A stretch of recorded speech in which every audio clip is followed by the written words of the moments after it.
I am Coach Betsy. I'm going to be kicking off the Go the Social Distance Half Marathon here for Charge.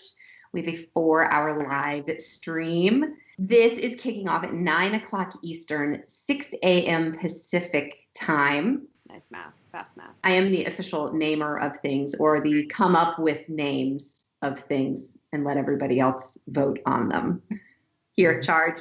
And we're super excited. And who is kicking off the second hour? That would be me. Hi, I'm Coach Amy. I will be on from 10 to 11 Eastern or 7 to 10 Pacific. And I have the second hour, which is exciting because there'll be a lot of people finishing, all those fast finishes. Will also be a lot of people that'll be trying to get those sub 2s, maybe those PRs, those right under 2 hour type of stuff. So keep you guys going through that second hour. Remind you to take your fuel and just smile all the way through it. We're going to have fun. Woo. All right, hour 3. Who is hosting that? Right here, Coach Larry going to be hosting hour 3. It's at 9 a.m. Oh my gosh, I just forgot. And then I will be hosting hour 4.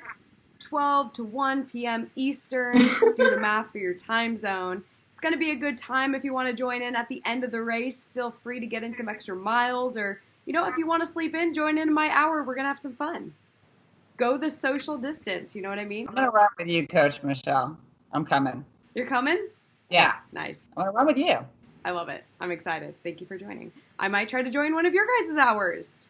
I think I'm going to hop in as well. Cool. So I figured we can kind of go around, maybe tell a story about our favorite half marathon, where it was, when it was it a PR for you, and maybe just like a little story around that.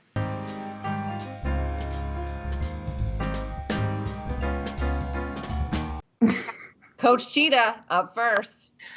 All right. My favorite half marathon is probably this local half marathon that we have, the Alpharetta Women's Half. I help a lot of ladies locally with that one, and I pace that one, so it's actually not about me, it's about others, and it is so much fun.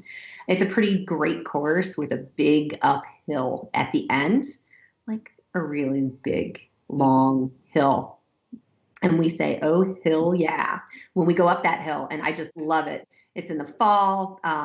It's one of my favorite half marathons. One fun fact, though, I'm still working on perfecting my own half marathon. I've PR'd my within a full marathon twice, but haven't been able to do it in a regular half marathon yet. So something that I'm working on.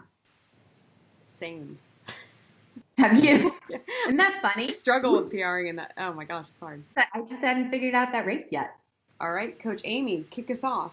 What is your favorite and why? So I ran tons of halves, but just like Coach Betsy, my favorites, the ones that pop into my head are ones that I am running with somebody else. One of my favorite races that I remember was the BDR half in Orlando. And the reason is because my best friend, she doesn't really run very much, but she said she was going to run that one with me. So we trained together for it, and we got up super early and drove to Orlando together. It's only like a little over 2 hours from Jacksonville. So we just went that morning, and we did the race together. We had just driven this, the two of us. And near the end, we had so much fun. And of course, she was struggling, she's just, so we were fun. And towards the end, we are, running into the finish line. And there is my mom and my sister and my son holding signs and cheering for us. And they had gotten up and driven from Jacksonville to Orlando just to come and cheer for us. So it was a tearjerker moment. So I had my best friend and my family there cheering for us at the end. And it was a really cool race. Definitely one I'll remember forever. Aw. These are really good stories. Larry, you got so many. No, not with like half marathons. So, I just recently graduated like a couple years ago. So I haven't been in like the road racing scene for too long. And then I also get made fun of for this. I don't like to race when I'm like not in shape, so I only end up racing like once a year or so.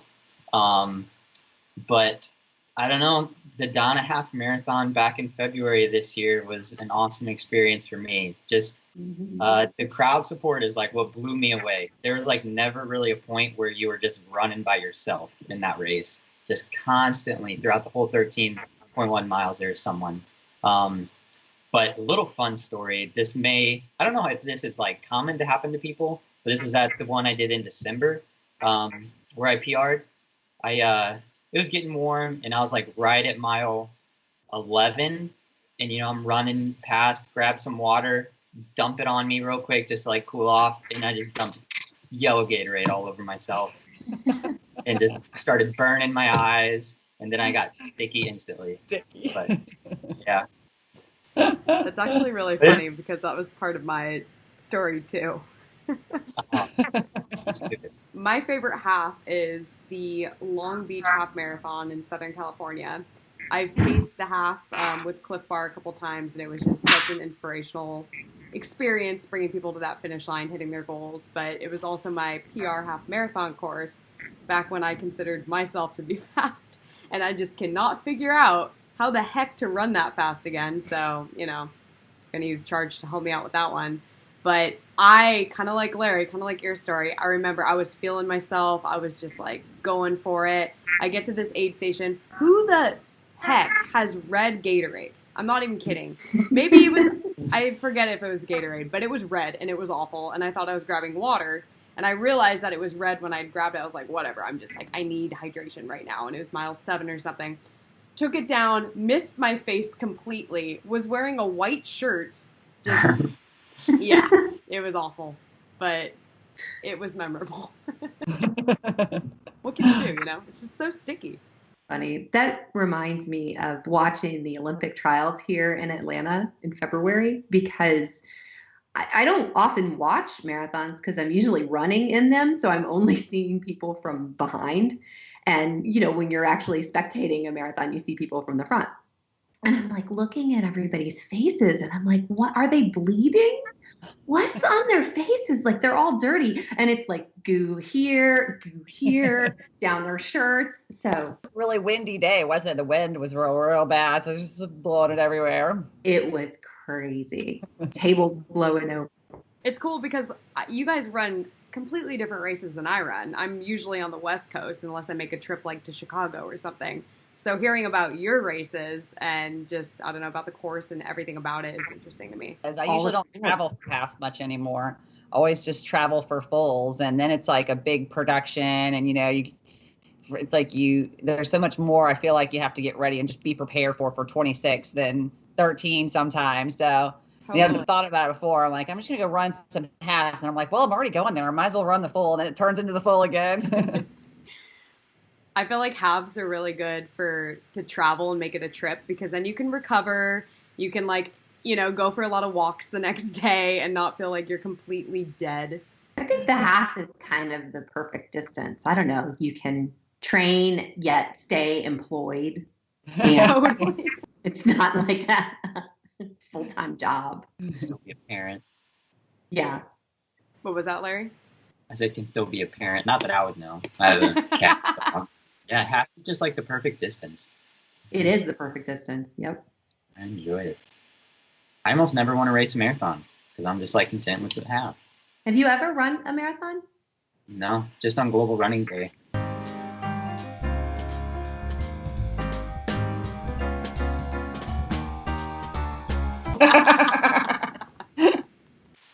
I was going to say, I just assumed you had run one before that. No, I've just done like a couple halves. And awesome. Oh my gosh, Larry, that's so funny. I was wondering, I don't know when all this is going to be cleared up, but I had my eye on Houston in next January. I was like, man, that'd be a fun one to go do. I heard it's a lot of concrete though. That's the only thing I've heard bad about Houston is a lot of concrete. So you have to have your legs prepared to be running on concrete. So, I've seen people talking about it. And if you don't train on concrete, then that can be really hard on your body for that long. It's a lot of overpasses and sidewalks and just a lot of not asphalt. Oh, gotcha. I didn't know that. I was just like, I just want some good weather. So I was like, I'll try Houston. Sorry to bust your bubble there. Pop. No, I'm kidding. Come to California. We got good weather all year long. Yeah, CIM would be cool too. I thought about that. That one's on my list. Oh my gosh. Which one? CIM, California. Oh, yeah. It's amazing, guys. It's kind of near my hometown in Northern California, and the weather's perfect. The course is fast, rolling hills, but like net downhill. Whoo! Oh, I want to do that one again. We should plan to all do it together. I'll do it. Twist my arm. I know, right? Ow. 2023. I haven't raced in California yet, so I need to check that state off my list. So y'all let me know. That's like one of the perfect ones, unless you do one down in Southern California or like the LA or something like that. LA's really hot too, isn't it? That's not usually a really great weather marathon. Oh my gosh, yeah, LA's super variable. That's actually where I have my PR marathon. It was like one of the hottest race days. But sometimes it rains. Since it's in March, it's so variable. It's kind of like, probably not as variable as the DONNA, but it's kind of like, is it going to rain or is it going to be 70s, 80s? You never really know. I got a race story. You want to hear mine? This is a really cool race story. And this just happened. So just real quick, I'll tell it. So this happened at Gate, and this was just on March like the 7th or the 9th or something. So it just happened recently, and it was the weekend before the shutdown. So it was on a Saturday, and basically everything shut down on like Tuesday. So it was the weekend before, which was awesome because we got our race in. We were just really lucky to get that race in. It's like the 15K championships, not half, but 15K championship, like 20,000 people. And I was wearing my race flower, of course. I always wear my race flower. And Amanda, who's one of our chargers, she ran as well. And I had not met her, but she said that she had ran races with me before and always knew who I was because of my flower. So after the race, I finished, and I'm standing around waiting for a couple of my friends to finish. And she comes up to me, and she just like comes up and gives me a big hug. I'm like, I don't know who you are, but okay, a big sweaty hug. And then as soon as I like pulled back and saw her face, I recognized her. It was Amanda. And she's like, oh my gosh, do you have your flower? And I was like, oh, I guess not. I lost my flower. And she's like, I knew that was your flower. It was at mile 7. I was getting ready to go up the bridge, and I looked down and I saw a pink flower on the ground. And I said, that is Amy's flower. And she left it for me. She dropped it right here for me to see it. And she said that it helped her get up the bridge and that it was just like a sign. So I thought that was really cool. I got like, the chills that day. It was a really cool story for her to find me right after. She got a PR. She ran an awesome race. And she was telling me how much this charges really helped her just become faster and more confident runner. So it was a super cool story. That is so cute. Oh. It was a flower well lost. I was not upset at this point. I was like, well, it was meant to be for that to drop for sure. You're going to have to just start dropping flowers during the race. I know. I know. I'm going to have to stock up when they do their half price sale. They do it once a year. Gosh, yeah. I forgot that I ran the Publix half, the last race before the shutdown. You mentioned this. I ran it with Meb. That's right, you did. I hopped into his pace group. I heard that he was going to be pacing it, and I was like, I'm going there. And I just hopped in, and I didn't talk much. I just ran and listened, and it was just super cool to listen to him talk to everybody. And it was like he was running along like one of those big fish in the ocean, and then all the little fish were like around him. Trying to hang on. Yeah, it was really, really super cool. I did go out in front of him toward the end because I was wearing my Charge singlet, and on the back it said "Best app ever. Running alone sucks." And I was like, little product placement, little app. Was he pacing the 140? I think 140 or 145. I feel like it was 140 because I remember seeing that and being like, shoot, if I saw Meb was pacing a 140, I'd be like, okay, I'm obviously going to run with him, but I would have to go not really be able to talk. Me too. I'm still here. There were a lot of really super cool people in that group because it was all these people who just wanted to be there. So they were from all over the country and just enjoying it because the Olympic trials had been the day before. So it was just, everybody was just happy and everybody was on their feet the day before. So they weren't like racing. I don't know. It was super cool. Anyway. All the good old race days before the shutdown. I know. Back in the day. Okay. At least we have virtual racing now. Thank goodness. Hey. And that's a good segue to we'll see everybody. What day is it? Hey. Oh God. 25th. Sunday the 29th.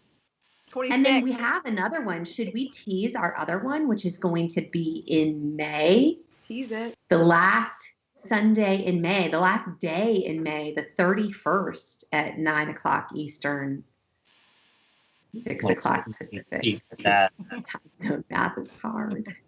8 o'clock Central, 7 o'clock Mountain Time. Dang, Amy, on it. Oh my gosh, I'm excited. Yeah, we have so many races coming up. It's going to be a lot of fun. Oh, okay. I'm the worst hanger-upper ever. So it's like maybe it's a Midwestern thing. I don't know. But I mean, I kind of want to tell my porta potty story, but I don't know if I want to put that like on a recording thing, how I lost my phone in a porta potty. It's like the greatest story ever. In the hole?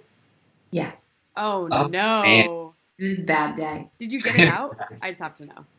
I thought about it. The stars aligned so I didn't have to because I was going to. I ran home and I got Or amazing me stand there. Nobody else goes in until I get my phone out. Like nobody goes in with anything on top of it. It was like a construction site porta potty, and it was like 5:30 in the morning, so there were no lines. It was just like a regular run, and I went in, and I my regular race belt or my regular belt, the zipper was washed, so I was just using one of those flip things, and I kept my phone in a plastic bag so it wouldn't get sweaty because it's Georgia and it's just sweaty, and it just slid right out. And I went home and got a pair of tongs and like a garbage bag or, tongs in a bag. And then I was like, okay, I don't know. Should I go back and get it? And the porta potty had been serviced by the time I got back there. Then I went back home and I had to take a kid to school because, they had to do that way back then. And I looked on my computer, like my Find My Phone thing, and it was still giving a signal. So I was like, this will be awesome. I can go and like watch my phone go to like its death at the porta potty company. And it was still there at that house. And I was like, well, I heard a plop. I don't think it fell to the side. Like, I think it fell in. But so I pushed the button that was like, make the phone make a sound. And some guy answered it. So the porta potty guy sucked it up in his big thing and it clogged up the tube because it's the phone. And he put it on like the step of this house, which was under construction. So, I'm like, this is a really bad day. And I used like the poop emoji and I'm like, call this number. So it rang and I put my husband's number in. So then my husband answered the phone thinking it was me because this guy was calling from my phone that he found on the ground. And he answers the phone and he's like, because I came home and told him what was going on. He's like, do I smell you? Like, you found your phone? What happened? And that guy was not excited about it at all. So I'm like, oh gosh, he said, go get it. My husband called me and he's like, then go get it. So I went and I picked it up and this guy was not very happy. And I was like, can I make you some brownies? But needless to say, I don't want to do anything more here. Like, we did not keep that phone went to phone heaven and I got a new phone. So the moral of the story is you need to get a belt with a zipper. Sweet. All right, guys. Looking forward to Sunday with you all. I'll see you there. Charge on. All right. Bye. Charge on. Charge on.